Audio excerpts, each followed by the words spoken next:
announced that Jimmy Kimmel Live will return to our air tomorrow. Last week, the company, you may remember, pulled the late-night talk show after when ABC announced at exactly 3:43 p.m.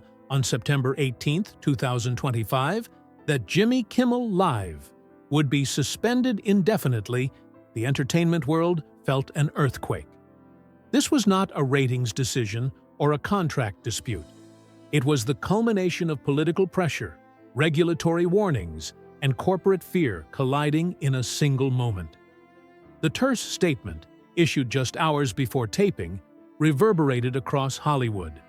For 2 decades, Kimmel had been the face of ABC's late-night identity, a familiar voice blending satire, cultural critique, and heartfelt moments.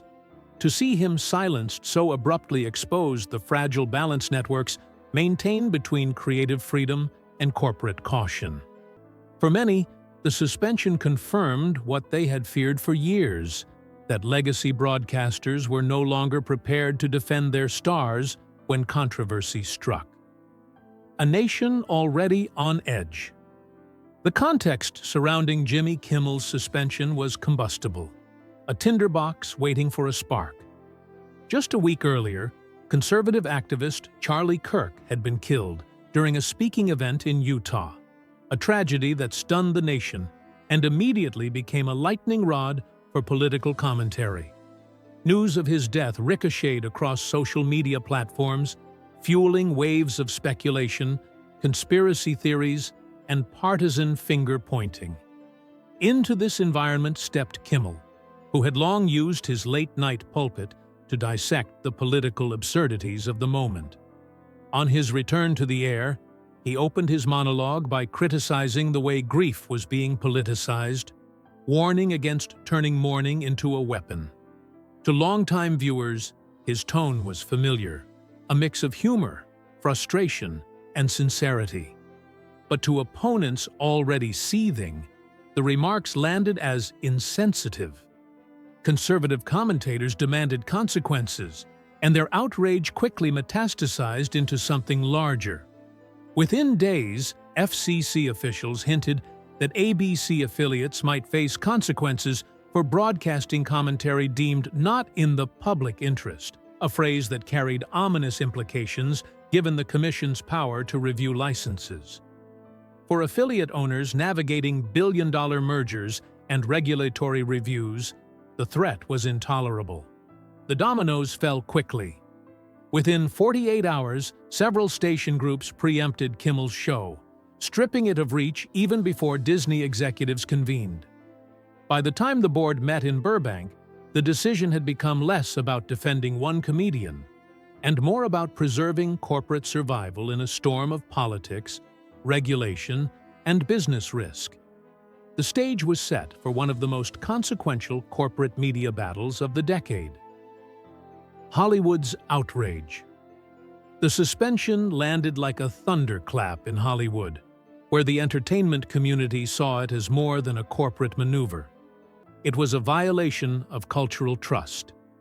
Comedian Wanda Sykes, scheduled to appear on the program that evening, arrived at the El Capitan Theater in full makeup, only to be told that taping had been canceled.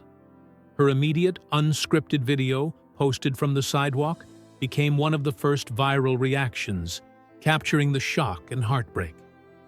"I came to support my friend," she said, "and instead, I find out his voice has been silenced." Within hours, a chorus of voices followed. Ben Stiller, with a terse post, "This isn't right," summed up the industry's disbelief. Jean Smart, drawing on her own role as a fictional comedian fighting for recognition in Hacks, warned that satire was being misread as hate speech. Jamie Lee Curtis expressed solidarity with a photo captioned, "We stand with you," while Mark Maron, ever blunt, declared that authoritarianism in America was no longer theoretical, but happening in real time. Industry guilds soon formalized the outrage. The Writers Guild of America issued a statement condemning the move, calling it a chilling reminder of how fragile creative independence is when powerful interests collide. The Dramatists Guild echoed the sentiment, framing the suspension as an attack on every writer, not just one host. For Hollywood, the decision exposed a bitter truth. Artistic freedom, once thought untouchable, was now at the mercy of political winds and corporate nerves. For veterans who remembered Bill Maher's abrupt ABC cancellation after 9/11 comments, the echoes were unmistakable. Only this time, the climate of political polarization and social media magnification made the stakes even higher. Protests in the streets. By the next morning, outrage had spilled beyond statements and social media posts into the streets, turning a television controversy into a cultural flashpoint. Outside Disney's Burbank headquarters, hundreds of Writers Guild, SAGAFTRA, and IATSE members marched together, a rare show of cross-union solidarity that carried enormous symbolic weight. These were groups that often negotiated separately, sometimes even clashing over contracts, but in this moment they moved as one. Their handmade signs carried equal parts wit and defiance. Comedy is not a crime. Don't Mickey Mouse the Constitution. And networks shouldn't bow to bullies. The chants were equally pointed, with protesters shouting lines like, "Defend the joke," and "First Amendment, not first profits," as passing cars honked in support. News helicopters hovered overhead, capturing images that quickly spread across social media, where hashtags like #StandWithKimmel and #FreeComedy trended globally. In New York, demonstrators gathered outside ABC's headquarters in Manhattan, joined by fans who had flown in from across the country to attend Kimmel's taping, only to be turned away without warning at the theater doors. Some described their disappointment in interviews, saying they had saved up for the trip and felt blindsided not just as viewers, but as citizens. Late-night television had become more than entertainment.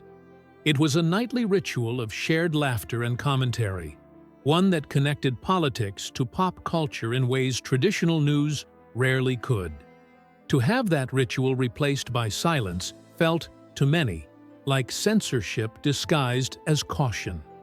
Comparisons were drawn to historic moments when artists and writers had rallied for free expression, from the McCarthy-era blacklists to the 2017 women's marches, and the symbolism of comedians now marching under the same banner gave the controversy an added resonance. Reporters on the scene noted the unusual mix of union members, students, and casual fans, all united in the belief that silencing satire set a dangerous precedent. For days, protests continued outside both coasts' headquarters, and though they were peaceful, the anger in the chants captured the sense that a line had been crossed that went far beyond one television show. Inside ABC, shock and silence. If the outside world was erupting in anger, inside ABC the mood was quieter, but no less dramatic, a mix of shock, confusion, and betrayal. Writers and producers discovered the cancellation not through internal briefings or emergency meetings, but from breaking news alerts on their phones, a fact that many described as a humiliation. For staff who had worked on the show for over a decade, the decision felt like a rupture of trust with the company they had once considered family. Kimmel himself, still under contract through 2026 with a reported $15 million annual salary, was technically not fired, but the indefinite hiatus was effectively an exile without closure, a professional limbo designed to muzzle his voice without ending the contract outright. Staff described the atmosphere in the building shifting overnight. Where once there had been a buzz of creative energy, now there was hesitation and second-guessing. Writers confessed to trimming political barbs from jokes that might once have made it to rehearsal, while producers admitted to shelving entire segments that felt too risky. Younger staff worried aloud in private conversations that one misstep, a single tweet or edgy line, could end their careers. The removal of such a high-profile, long-tenured figure sent a message that even loyalty and legacy offered no protection when politics and profit collided. For many, it recalled the unease that rippled through the industry after the abrupt firings of Roseanne Barr in 2018 or Gina Carano from The Mandalorian in 2021, moments when corporate brand management trumped creative collaboration. But this time, the fracture felt wider, because it wasn't just about one personality's misstep, it was about a network's willingness to sacrifice its most visible voice to placate regulators and politicians. The fear wasn't limited to the show. ABC News producers whispered about whether political segments might also face new scrutiny. The shock hardened into silence, a chilling atmosphere where the very people once tasked with shaping America's nightly conversations suddenly found themselves wondering if silence was the only safe option left. Advertisers and Wall Street react. The emotional toll inside the studio was mirrored by financial tremors outside it, where advertisers, who prize stability above all else, reacted swiftly to the chaos. Several blue-chip sponsors paused their campaigns, while others quietly redirected budgets toward competitors like NBC and CBS. The retreat was about more than short-term damage. It was about brand safety in an era where no company wanted to be seen as complicit in controversy. Because late-night programming has long been a critical gateway for brands targeting younger demographics, the uncertainty was particularly damaging. A beverage company executive told a trade publication that being next to instability is the fastest way to lose relevance with younger consumers, explaining why they shifted dollars to NBC within hours of the announcement. Analysts took notice, and the day after the suspension, Disney's stock slipped 2%. Though modest on paper, the dip was a telling signal for a company already under pressure from streaming losses, shrinking park attendance in some quarters, and underperforming films. Commentators began openly asking whether ABC, once a jewel in Disney's crown, had become more liability than asset. The episode demonstrated how quickly reputational damage could convert into financial pain.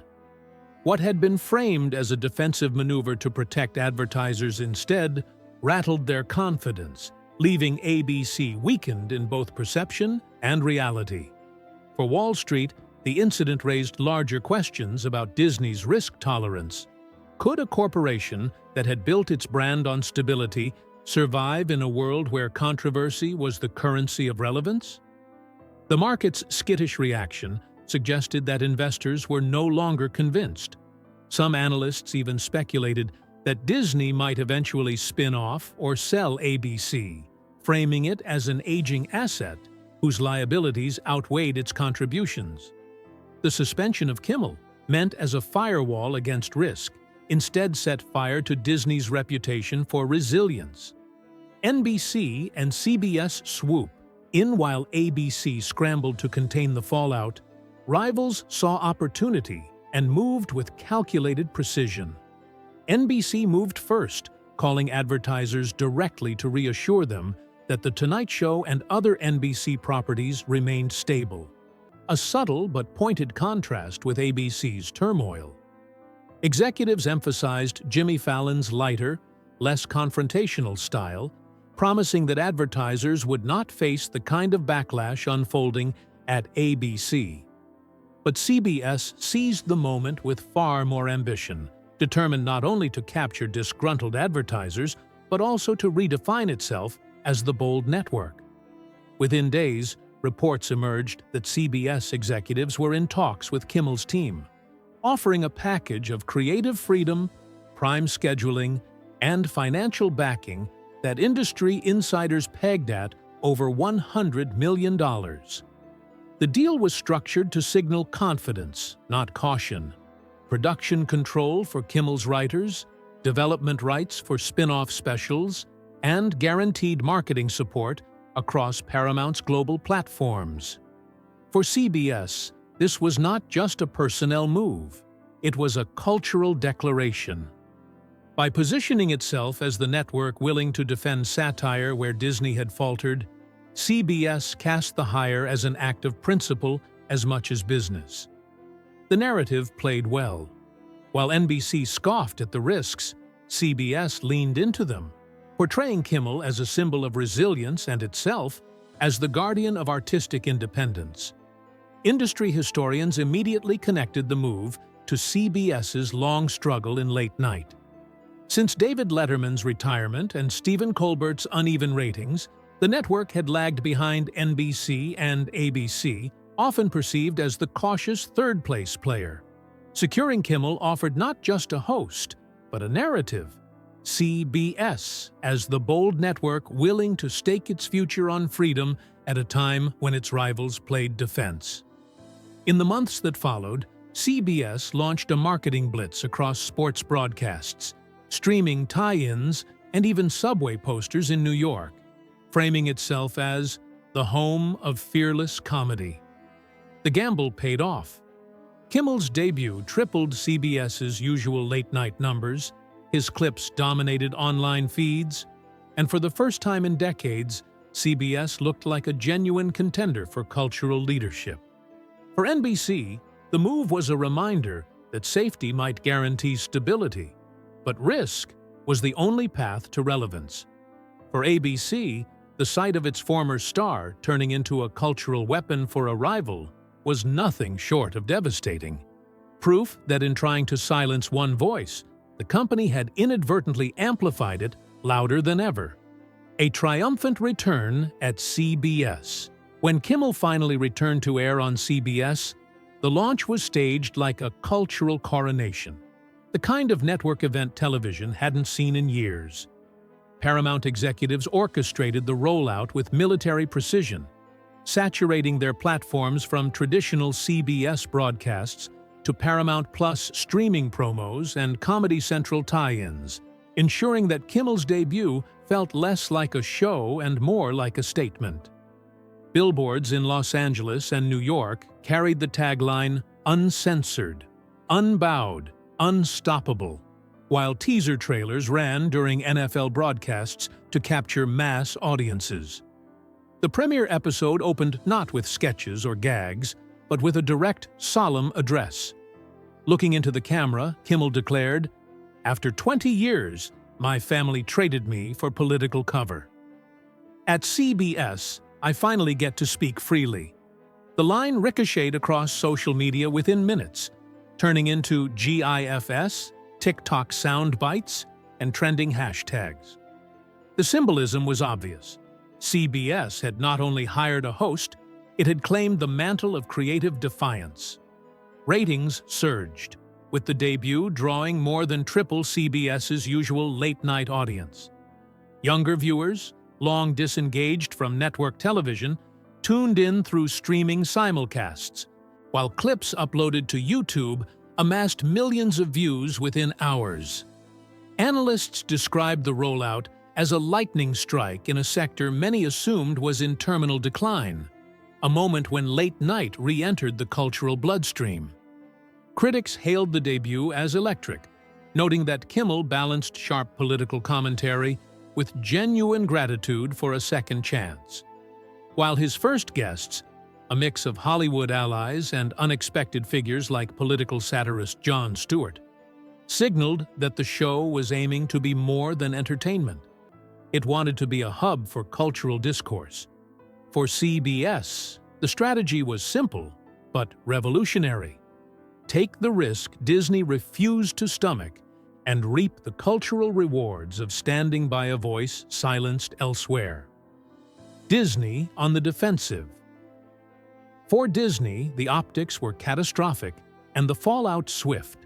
By cutting ties with Kimmel, ABC had not only lost its late-night anchor, but had effectively created a rival competitor whose very existence reminded audiences of Disney's retreat. Shareholders pressed executives for answers, demanding to know how one of television's most stable franchises could implode overnight. Internal leaks described emergency board sessions where senior leaders debated whether ABC, once a jewel in Disney's crown, had become more liability than asset. Writers, producers, and even employees from Disney's film and theme park divisions quietly shopped resumes to rivals, worried that creative voices would always be the first sacrificial offering in a corporate storm. Morale cratered, particularly inside ABC's Burbank offices, where longtime staff felt abandoned. Leaked memos revealed that executives debated pivoting away from politically charged programming entirely, suggesting safer formats such as celebrity game shows, reality competitions, or light variety hours. But insiders argued that such a pivot would strip the network of its last vestiges of cultural relevance at a time when streaming had already eaten into its primetime dominance. Investors punished the company. Disney's stock slipped 2% the day after the suspension, with analysts openly questioning whether ABC still aligned with Disney's brand of family-friendly entertainment. Advertisers who had paused their commitments during the crisis shifted dollars permanently to CBS, viewing Disney as unpredictable and reactive. Comparisons proliferated in the trade press to earlier corporate missteps, like Kodak's resistance to digital photography or Blockbuster's failure to embrace streaming. Disney, once the paragon of adaptation, now seemed brittle and reactionary, defined more by risk aversion than creative daring. A chilling effect on comedy. The Kimmel affair did not end at ABC's doors. Its ripples spread across the comedy world, creating a chilling effect that comedians from Los Angeles to New York could feel. Stand-up performers admitted to trimming entire chunks of material, steering clear of political jokes that once would have been staples of their acts. In comedy clubs across the country, sets that once skewered presidents or mocked political hypocrisy gave way to safer observational humor about dating, work, or technology. Television writers spoke of new guidelines from nervous executives, discouraging segments that could attract controversy, with one late-night writer anonymously describing it as pre-censorship, cutting jokes before they're even written. Even independent podcasters and YouTube creators noted the shadow cast by Kimmel's suspension, citing it as proof that no platform was entirely immune to political or corporate pressure. Netflix comedians privately acknowledged that their specials were being more heavily vetted than in years past, while HBO quietly instructed producers to avoid direct partisan labeling in new comedy projects. Yet paradoxically, this climate of fear magnified Kimmel's stature. By surviving cancellation and returning stronger on a rival network, he became more than a host. He became a symbol of defiance. Fans rallied not just around his comedy, but around the principle he represented: the refusal to let intimidation silence satire. CBS capitalized on that symbolism, turning Kimmel into a cross-platform figure whose influence extended far beyond a nightly program. His team launched podcasts, behind-the-scenes documentaries, and a touring live show that sold out arenas, transforming him from a television personality into a movement. The irony was striking. The attempt to muzzle Kimmel had instead expanded his reach into every corner of the entertainment ecosystem. The cultural reckoning. Beyond contracts and ratings, the controversy forced America to confront its own contradictions about speech and accountability. For some, Kimmel's suspension was accountability, evidence that even high-profile entertainers must weigh their words carefully. For others, it was censorship, proof that political pressure could erase a career in days. The truth, as always, was murkier. Both left and right had celebrated cancellations when it suited their interests and had cried foul when the same tools were used against them. The Kimmel saga revealed that the free speech debate in America was less about principle than about partisanship. Yet his resurgence at CBS suggested something hopeful: that when one institution silences a voice, another can amplify it. The controversy reminded audiences of satire's essential role in democracy. It is not a luxury, but a mirror, reflecting society's flaws in ways news often cannot. Critics noted the historical echoes, comparing the moment to the Smothers Brothers being fired by CBS in the 1960s for anti-Vietnam War jokes, or Bill Maher's ouster from ABC after 9/11 remarks.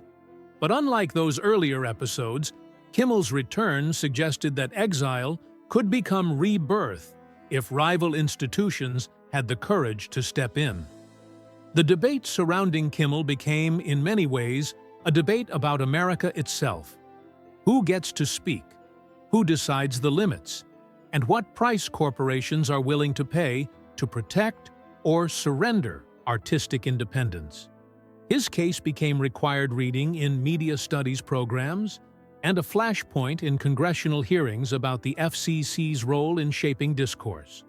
The episode showed not only the fragility of free expression, but also its resilience when defended with conviction. The future of late night.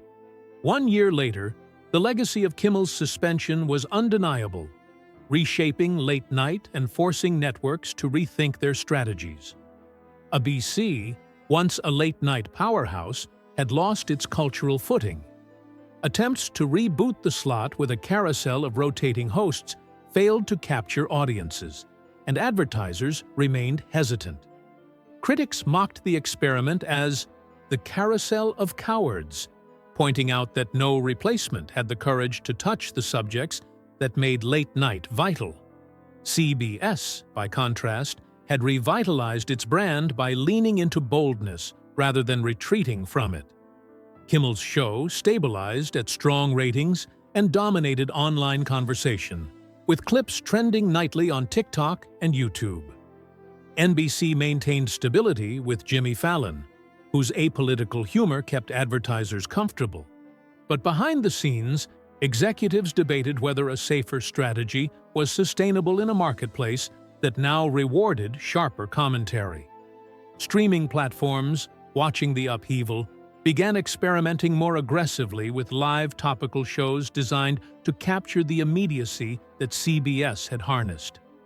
Netflix tested a nightly comedy recap, Amazon experimented with political sketch formats, and YouTube funded partnerships with comedians who blurred the line between stand-up and current affairs commentary. The rules of late night had changed forever. What began as a single suspension became a generational turning point, reshaping not only the industry, but also the cultural role of comedy itself. The lesson was stark. Satire could survive, but only if networks had the courage to defend it. For Kimmel, the ordeal transformed him from host to symbol, from comedian to case study in resilience. For ABC, it marked a decline that may take years to repair, a cautionary tale about the cost of sacrificing principle for temporary protection. And for America, it was a reminder that in an age of polarization, even laughter is contested ground, a fragile but essential space where defiance, truth, and humor still meet.